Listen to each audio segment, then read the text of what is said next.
Pernah saya ditanya, soal apakah yang namanya tumbal proyek itu benar-benar ada? Kali ini itulah yang akan kita bahas.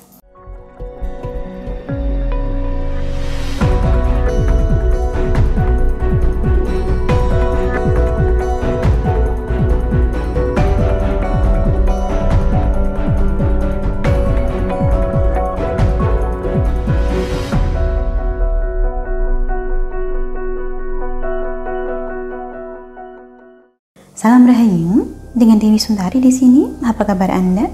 Saya doakan semoga selalu sehat dan senantiasa diberikan kemudahan serta kelancaran dimanapun Anda berada. Pernah saya ditanya, soal apakah yang namanya tumbal proyek itu benar-benar ada? Kali ini itulah yang akan kita bahas. Banyak dari Anda pasti sudah pernah mendengar istilah tumbal proyek. Ketika ada berita bahwa seorang pekerja meninggal dunia dalam suatu proses pembangunan, ada saja kabar burung yang beredar bahwa pekerja tersebut sengaja ditumbalkan, dijadikan tumbal proyek. Pertanyaannya sekarang, kepercayaan semacam ini sebenarnya muncul dari mana? Sekitar dekade 70 hingga 80-an, kisah semacam ini banyak beredar. Awal mulanya dari proyek-proyek konstruksi jembatan. Dikatakan bahwa orang proyek akan mencari sepasang anak di sekitar lokasi yang hendak dibangun jembatan. Satu anak lelaki, satu anak perempuan.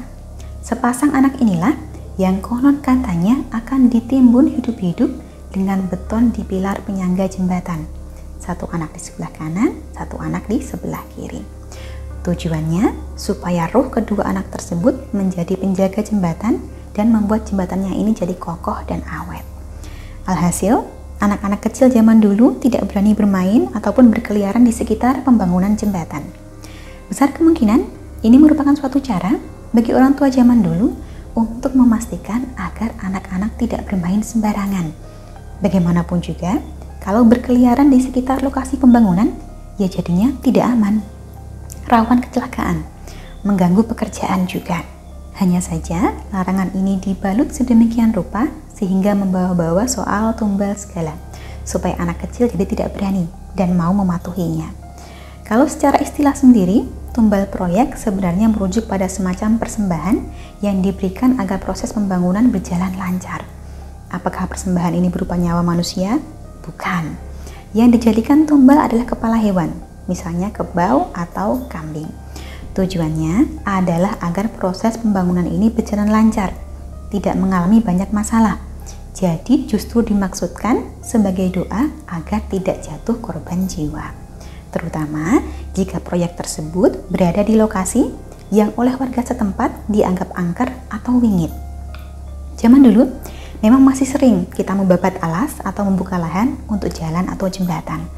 Niatnya agar proses pembangunan tersebut tidak mendapatkan gangguan yang bersifat gaib, tidak menemui kendala sampai selesai pengerjaannya. Apakah ada yang pernah menjalankan praktek persembahan ini? Ya ada. Tapi apakah selantas semua proyek ada tumbalnya? Tentu tidak.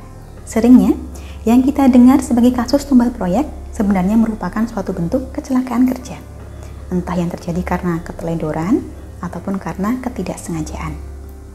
Jadi, daripada kita sebarkan rumor soal tumbal proyek, lebih baik kita panjatkan doa.